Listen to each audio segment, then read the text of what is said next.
नमस्कार, मैं हूं आशीष चित्रांशी और आप देख रहे हैं द न्यूज लॉन्चर। रूस और यूक्रेन का युद्ध शुरू हुआ, उसके बाद सबसे ज्यादा मुनाफा किसने कमाया? कहने को तो भारत ने कमाया, लेकिन दरअसल भारत में भी वो मुनाफा दो दोस्तों ने कमाया, दो मित्रों ने। और मित्र किसके? 56 इंची वाले साहेब के मित्र, अंबानी और अडानी, जिसमें सबसे बड़ा हिस्सा अंबानी ने और बाकी जो पोर्ट पर आना-जाना, तो पोर्ट से जो कमाई कुछ एक्स्ट्रा हुई, वो अडानी को मिला। लेकिन सबसे बड़ा हिस्सा अंबानी जी ने कमाया। फिर भी भारत की तमाम सरकारी जो तेल कंपनियां हैं, उनको भी मुनाफा हुआ, उन्होंने भी रूस से सस्ता तेल लिया। तो कुल मिला-जुला करके अगर हम कहें तो भारत का लाभ ही लाभ था। $50 प्रति बैरल, करीब-करीब ये रेट ऊपर-नीचे थोड़ा बहुत फ्लक्चुएशन छोड़ दें, तो $50 प्रति बैरल पर रूस से हमने तेल लिया। जब 60, 62, 65, $66 का रेट अंतर्राष्ट्रीय कीमतें थी, तो $50 पर हमने रूस से तेल लिया। ट्रंप ने भभकी दी, हड़का दिया, डांट दिया या और जो-जो किया हो, वो तो पूरी डिटेल मोदी जी के पास है। हमने तत्काल रूस से तेल की जो खरीद थी, उसको कम किया और रैपिडली वो इतना तेज ग्राफ नीचे गया कि 3 महीने के भीतर वो आकर के, मतलब जितना रूस से हम इंपोर्ट कर रहे थे, वो चौथाई के करीब आकर के रह गया और अमेरिका से लेके भारत तक ये कहा जाने लगा कि अब हम रूस से तेल नहीं खरीद रहे हैं। अमेरिका ने कई जगह पर हमको ये सर्टिफिकेट भी दिया कि रूस से भारत ने तेल खरीदना बंद कर दिया है और बहुत अच्छा जो है हमारा साथी है, हमारे इशारों पर जो-जो हम कहते हैं वो मानता है। रूस से हमारी दोस्ती, ये बताने की बात नहीं है, नहीं तो इंट्रो लंबा हो जाएगा। रूस से हमारी दोस्ती कहा जाता है नेचुरल पार्टनर्स। तो नेचुरल पार्टनर्स वाली फील जो रही है भारत की, वो रूस के साथ रही है हमेशा से, सदा से रही। लेकिन वो रूस अब मोदी जी के का जब डंका पूरी दुनिया में बज रहा है, तो हमसे दूर हो गया।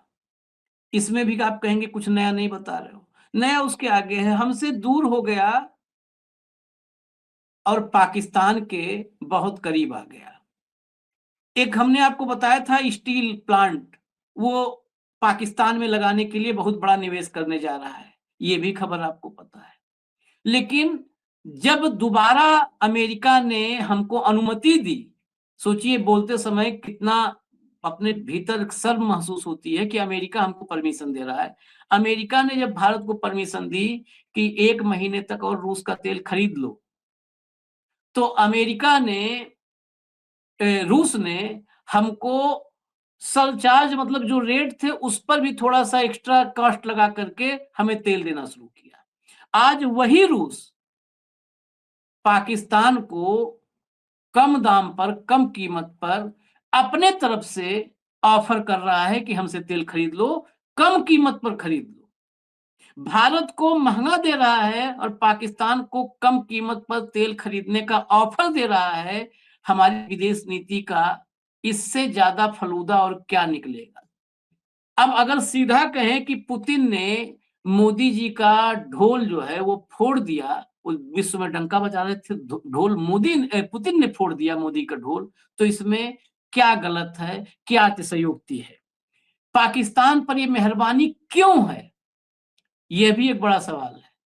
क्या जिस नए वर्ल्ड ऑर्डर की हम बात कर रहे हैं, उसमें भारत, 143 करोड़ की आबादी वाला भारत अब अपना अस्तित्व, अपना महत्व तलाशता हुआ नजर आ रहा है।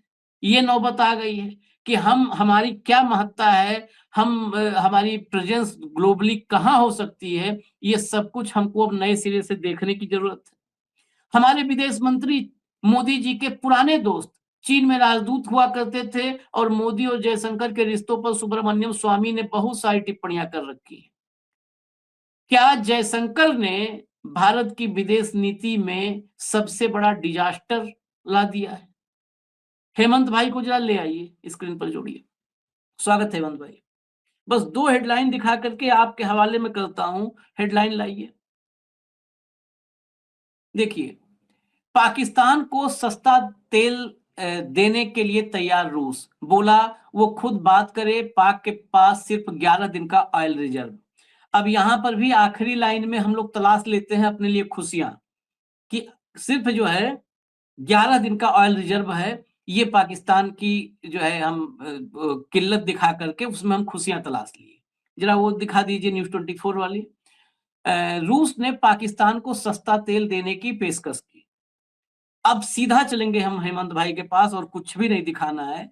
बाकी एनालिसिस में जो चीज़ें और लानी होंगी स्क्रीन पर ग्राफ, डाटा जो भी वो दिखा देंगे हम। हेमंत भाई, सिर्फ 11 दिन का रूस के पास तेल बचा है तो हम लोगों को तो जश्न मनाना चाहिए। इस पर क्यों आपत्ति है? रूस उसको सस्ता तेल दे रहा है, इस पे क्यों नाराज़ होना? हमारे लिए तो खुशी की बात है कि 11 दिन का ही तेल बचा है। हाँ, हुँ? आशीष भाई नमस्कार, आपको सारे दर्शक साथियों को भी। देखिए, इतनी बड़ी खुशी की बात है कि भक्तों को तो ताली और थाली लेकर के छत पे चढ़ जाना हाँ, चाहिए और हाँ। कुछ को पेड़ पे भी चढ़ जाना चाहिए कि देखिए, मतलब उनका 11 दिन का रिजर्व बचा है, मोदी जी का 25 दिन का था। अभी क्या है, वो ना उनको बताना ना उनको पूछना, वो बात खत्म होगी। देखिए आशीष भाई, समस्या क्या है हमें, आपने एक शब्द कहा कि अपने पुतिन ने मोदी का डंका फाड़ दिया। इसको थोड़ा उल्टा करके देखिएगा। ऐसे ही कह देना हमारे लिए ठीक नहीं है। पुतिन तो सदा हमारी मदद कर ही रहे थे, सदा मदद कर रहे थे। और जब आप क्राइसिस में थे तो बाकायदा भारत आकर के भी आपका डंका बजा के गए, आपकी गाड़ी में बैठे, 4 दिन तक भक्तों को नाचने गाने का समय दिया, सारी बात हुई। डंका उन्होंने फाड़ा नहीं, ढोल उन्होंने नहीं फाड़ा, आपने अपना ढोल फड़वाया। हाँ, ये हाँ, सही शब्द हाँ, ये है कि आपने अपना सही ढोल है। फड़वाया, उल्टा ही हाँ, मोदी ने फड़वाया, जयशंकर की सलाह के ऊपर। अब इसमें कोई लफाजी की जरूरत नहीं, मैं सीधा तथ्यों पर आऊंगा और तथ्य अपने आप दर्शकों को बता देंगे। आशीष भाई, फरवरी की जो लास्ट डिलीवरी आई थी, जो बहुत तेल हमने कम कर दिया था, हम मिनिमम 20 लाख बैरल प्रतिदिन ले रहे थे, जो फरवरी में घट के केवल और केवल 7 लाख पे आ गया था। इसी साल रशिया से तेल जो आता था, हमें फरवरी के अंदर रशिया से तेल मिल रहा था केवल $50 प्रति बैरल, सब्सिडाइज तेल रशिया से। आज जब मैं आपसे बात कर रहा हूं तो आज का प्राइस जो भारत को पोर्ट पे पड़ रहा है रशिया का तेल हमारी बंदरगाहों पर, उसका प्राइस है $98.93 प्रति बैरल, लगभग डबल। 99 ही मान लो, 50 मिल रहा था, आज पोर्ट पे 99 पड़ रहा है। ये भारत का डंका मोदी जी ने फड़वाया, किसके प्रेम में? श्रीमान ट्रंप के प्रेम में। ठीक, उसने कहा रूस से तेल नहीं खरीदोगे, आपने बंद कर दिया। ये है हकीकत आपकी। हम पाकिस्तान की बात क्यों करें? हम तो अपनी बात करेंगे कि भारत का इंपोर्ट बिल केवल ऑयल के खाते में, क्रूड के खाते में कितना बढ़ गया, केवल इसकी एक सहज कल्पना कर लीजिए। ठीक, जब 50 था और वो 99 पे पहुंच गया, तो आप आज अगर आप उनके साथ रशिया अमेरिका के कहने से नहीं करते तो वो तो लगातार 4 साल से दे ही रहे थे आपको, लगातार। पब्लिक सेक्टर ने मौज काटी, अंबानी डैडी ने मौज काटी, और भारत सरकार के इंपोर्ट बिल में आशीष भाई आप हैरान रह जाएंगे, $105 बिलियन का फायदा हुआ इन 4 सालों में। जो कंपनियों ने कमाया, अलग रिफाइनिंग और वो तो अलग चीज है, that was a wind fall gain, भारी भरकम, जैसे आसमान से छप्पर फाड़ के जो मिलता है, उस विंड फॉल उसको बोलते हैं। तो अंबानी ने कमाया, अडानी ने कमाया, पब्लिक सेक्टर ने कमाया, भारत सरकार को $105 बिलियन की अतिरिक्त बचत हुई उस सारे में, या मुनाफा कह सकते हैं, बचत भी मुनाफा ही है। और अब आपने ट्रंप के चक्कर में आकर के, उसकी ट्रेड डील की फिराक में आकर के रशिया से छोड़ दिया और कहां चले गए? अपने अमेरिका से खरीदूंगा, वेनेजुएला से खरीदूंगा। उसकी केवल ट्रांसपोर्ट और इंश्योरेंस कॉस्ट देख लीजिए, जो तेल 7 दिन में आ सकता है वो 50 और 52 दिन में आएगा।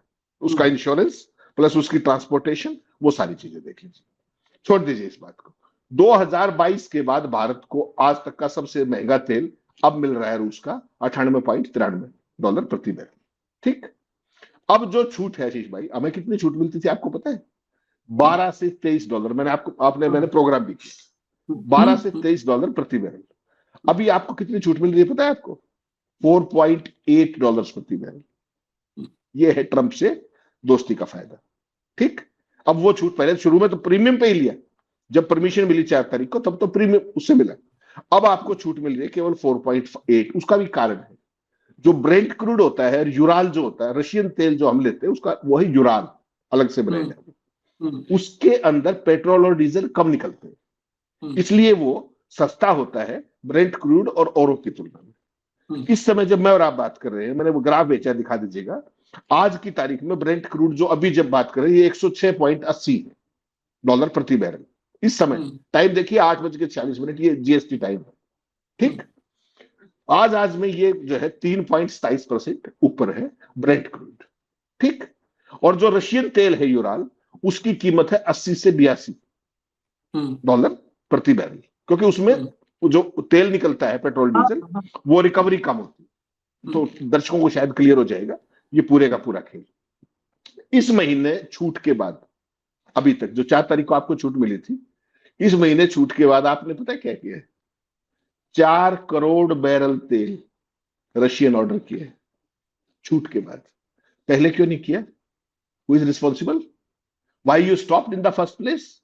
Who is Trump to say कि आप किससे खरीदोगे किससे नहीं खरीदोगे? ये है आपके डंके की असलियत। जैसे ही सप्लाई की छूट मिली, आपने क्या किया? 4 करोड़ बैरल जो यूराल है उसके खरीदने के आदेश दे दिए। अब क्या हुआ? जैसे ही आपने इतना मैसिव ऑर्डर दिया, उससे यूराल का भी प्राइस बढ़ेगा, क्योंकि सारा खेल तो डिमांड एंड सप्लाई का, आशीष भाई, सारा खेल डिमांड एंड सप्लाई का है।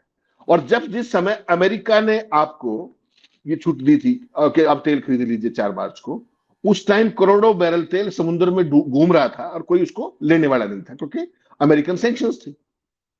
तो अब आपने 4 करोड़ बैरल तेल किस भाव में किया? 98.93 में पड़ेगा आपको।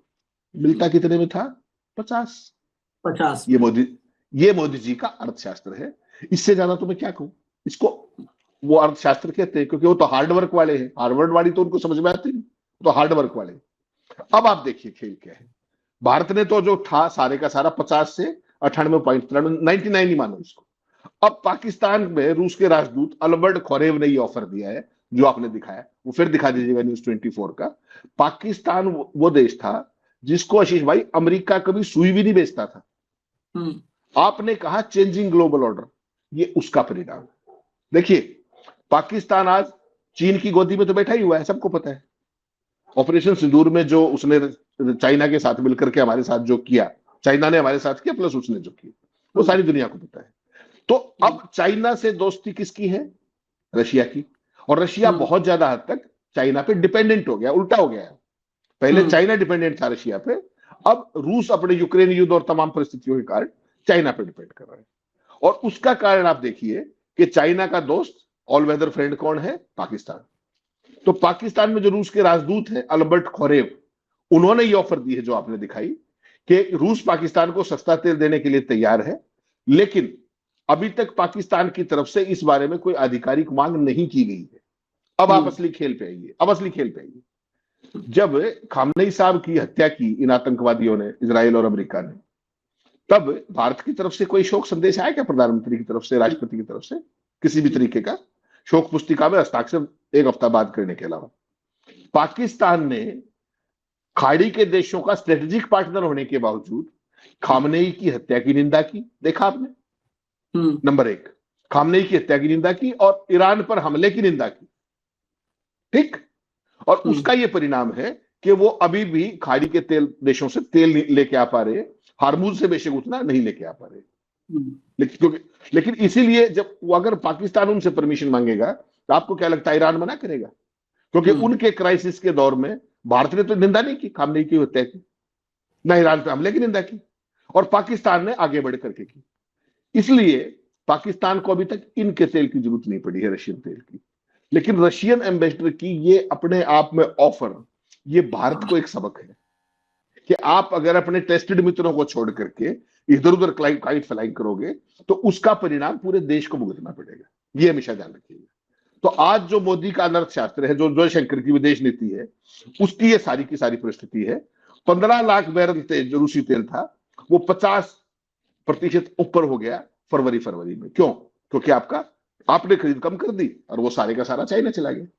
चाइना के पास तो बहुत बड़ी डिमांड है, उनके पास तो बड़े भारी स्ट्रेटेजिक रिजर्व भी है। वो लगातार उतना ही सस्ता तेल तब से ले रहे हैं, तब से 2022 से। और आप अमेरिका का 1 लीटर केवल फटकारा और आप उसको छोड़ के भागे, और फिर भी आप 56 इंची ही, आप डंकापति ही, भक्तों को मुबारक। इसमें जयशंकर ने फॉरेन पॉलिसी का जो डिजास्टर जयशंकर के दौर में हो रहा है उस पे हम मतलब इस पे और चर्चा थोड़ा करना चाहते हैं। एक तो तेल की बात आपने कहा, रूस और पाकिस्तान की करीबी कई मायनों में भारत के लिए चिंताजनक है। हाँ, कई बिल्कुल। मायनों में चिंताजनक इसलिए कि आप याद कीजिए 71 को, हम 71 की बहुत चर्चा करते हैं। 71 को, 71 में कौन था? 7वां बेड़ा जब भेज रहा था अमेरिका भारत के खिलाफ, तो कौन था? वो रूस था, जो भारत के साथ खड़ा था और अपनी पनडुब्बियों को जो है उसने उतार दिया था। वो रूस था। आज वो रूस पाकिस्तान के कराची में जो पाकिस्तान स्टील मिल्स है, इस खबर को हम पहले दिखाए हुए हैं, लेकिन जब हम आप सारा इकट्ठा करोगे तब लगेगा कि हम कहाँ खड़े हैं, हम कहाँ खड़े हैं, हम किस समूह में हैं। नॉन अलाइनमेंट वाला भारत था, आज मोदी जी क्या कहते हैं? नॉन अलाइनमेंट के दौर से अब हम मल्टी अलाइनमेंट के दौर में आ गए।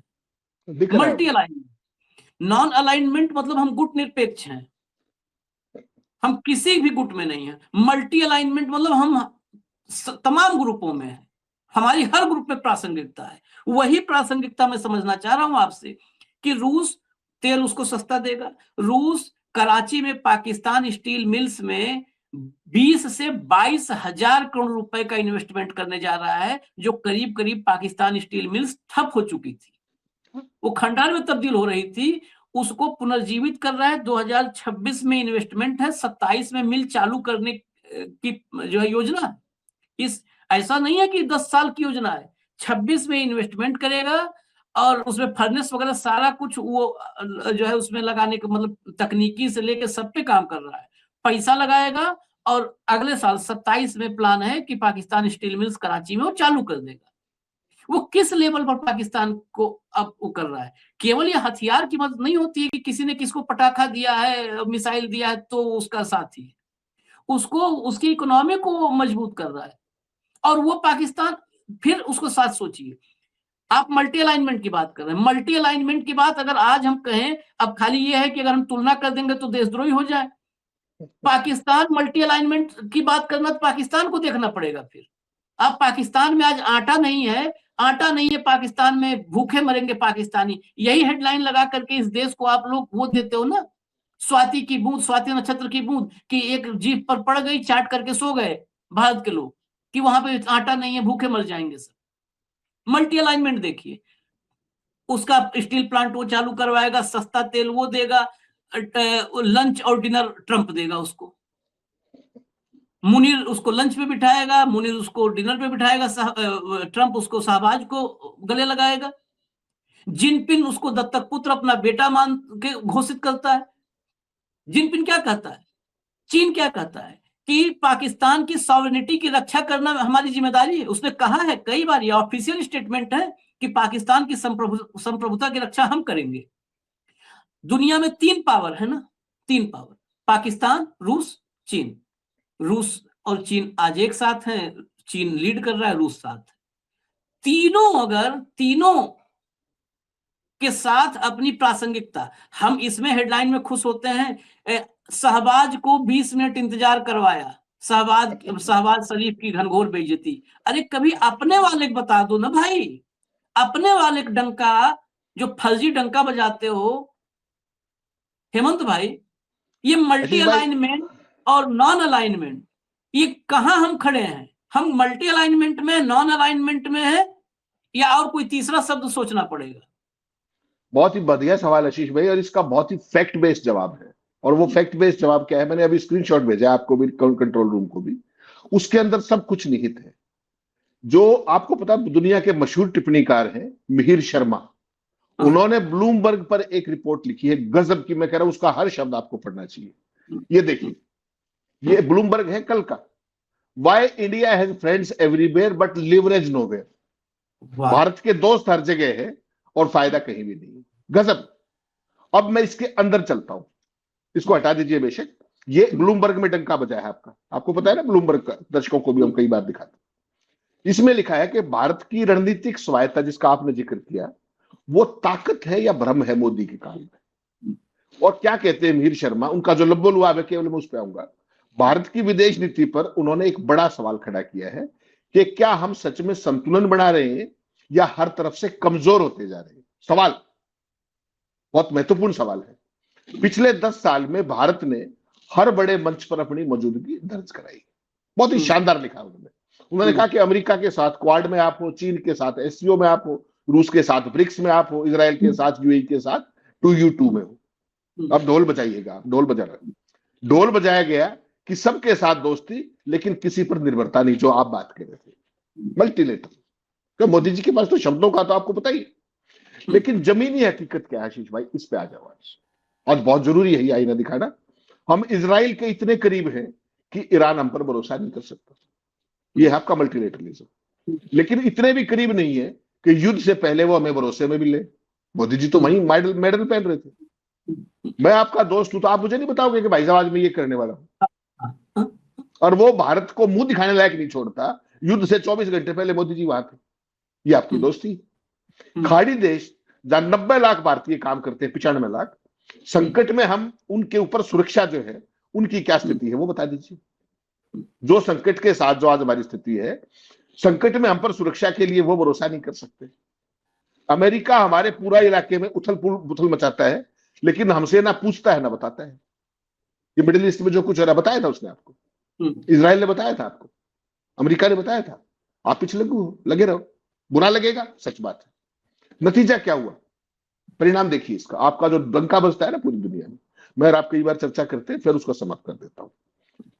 चबाहर पोर्ट जैसे रणनीतिक प्रोजेक्ट से आपका हाथ से बाहर, ये मोदी की दोस्ती का फायदा हुआ, मल्टीलेटरलिज्म। चावल जैसे अहम निर्यात बाजार हमारे लिए कमजोर हो गए मिडिल ईस्ट के अंदर। और सबसे बड़ी बात, हर जगह दोस्त लेकिन असरदार दोस्ती कहीं भी नहीं।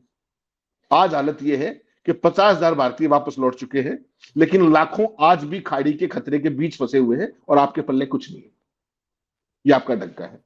सवाल सीधा है आशीष भाई, क्या सबके साथ संतुलन की नीति असल में किसी के साथ भी रिश्ते में मजबूती न होने की सबसे बड़ी लाचारी नहीं बन गई है आपकी? ये सवाल मैं आपके पास छोड़ रहा हूं। मिहिर शर्मा ने ब्लूमबर्ग के ऊपर पूरा डिटेल्ड आर्टिकल, इसलिए मैंने स्क्रीनशॉट भेजा। आप सोचिए, भारत में तो आप क्या छपवाते हैं, मोदी ने ये कर दिया, जयशंकर ने वो कर दिया, फलाने ने ये कर दिया। ये हकीकत है आपकी। पूरी दुनिया के अंदर आपके मिहिर सलमान लिखा जैसे आपको जाल सोरोस और चीन पैसा दे के बुलवा रहे हैं, यहाँ पे हमको बुलवा रहे हैं। हमको तो चीन से पैसा आता है ना, सब लिखते हैं चीन से पैसा आता है, चीन और सोरोस की फंडिंग आती है, और राहुल गांधी हमें पैसा देता है, तो बोलते हैं। तो वैसे ही मिहिर शर्मा को भी दे दिया होगा सोरोस ने कि लिख दो भाई, मोदी जी का डंका बहुत तेज बज रहा है, तो थोड़ी सी आवाज उसकी धीमी करो तुम लिख के, थोड़ा सा मध्यम कर दो आवाज। अब कान फोड़ हो गया है वो ढोल, डंका उनका कान फोड़ रहा है। ये दरअसल इस पर मैं कहता हूं कि मोदी जी इस पर विचार करें ना करें, इस देश के नागरिकों को इस पर विचार करने की जरूरत है कि हम कहां खड़े हैं। ये नागरिकों से बना है देश, देश नागरिकों से बनता है। देश नरेंद्र मोदी से, प्रधानमंत्री से, मंत्री से थोड़ा नहीं, ये आपकी अवधारणा है। ये आपकी अवधारणा है पुरातनपंथी। 2014 से पहले बढ़ता था। आज की तारीख में देश केवल मोदी से ही है। देश आजादी 2014 के बाद हुआ है। आप फिर वही बातें करने लगे, अब फिर आप उसको बहस को लंबी कर दोगे। आप भक्तों से पूछो ना भाई, शासन में कौन है? आप और हम तो जाल सरोज वाले हैं। आप समझिए ना बात को, हम सब जाल सरोज वाले हैं। आपको पता है वो जो खबर छपी, हरदीप पुरी की बेटी की सारी डॉक्यूमेंटेशन थी, सारी थी, उसके बावजूद आपको पता है क्या हुआ? आपकी जो माई लॉर्ड्स ने उस पर 10 करोड़ के नोटिस कर दिए हैं उस पर मानानी के, जबकि उसकी सारी डॉक्यूमेंटेशन कंप्लीट है। कागज गए नहीं, और सारे सोशल मीडिया से हरदीप पुरी की बेटी के बारे में जो कंटेंट था जाल सरोस वाला, वो सारा हटवा दिया गया। पता है आपको इस बात का? नंबर 1। नंबर 2, जो हाउस के अंदर जो चर्चा की थी हरदीप पुरी का और एप्स्टीन का नाम जैसे ही लिया था, वो स्पीकर साहब ने तुरंत हटवा दिया था। वो भी आपको ध्यान होगा। फिर आप कह रहे ऐसी बातें। अरे भाई, आज की तारीख में मोदी ही देश है, और मोदी के खिलाफ कुछ भी बोलना ईश निंदा के तरीके से है। आप सावधान रहिए। ठीक है, हम लोग को तो सावधान रहना चाहिए। हम सावधान रहे, हम तो चाहते हैं पूरा देश का हर इंसान सावधान रहे, क्योंकि आने वाली पीढ़ियां, उनको भी देश अपना देखना है, अपने मुल्क को देखना है, तो सावधान सबको रहना चाहिए। इजाजत दीजिए हमें। अब हम इस विदेश नीति पर कितनी चर्चा करें, विदेश नीति पर चर्चा करते रहेंगे तो फिर बहुत सारे सवाल अभी खड़े हो जाएंगे, एकदम डबल हो जाएगा। अभी इजाजत दीजिए, अभी वक्त कम है, 25 मिनट हुआ, इतना ही बात वाइंड अप कर देते हैं। धन्यवाद हेमंत भाई, बहुत बहुत धन्यवाद। नमस्कार।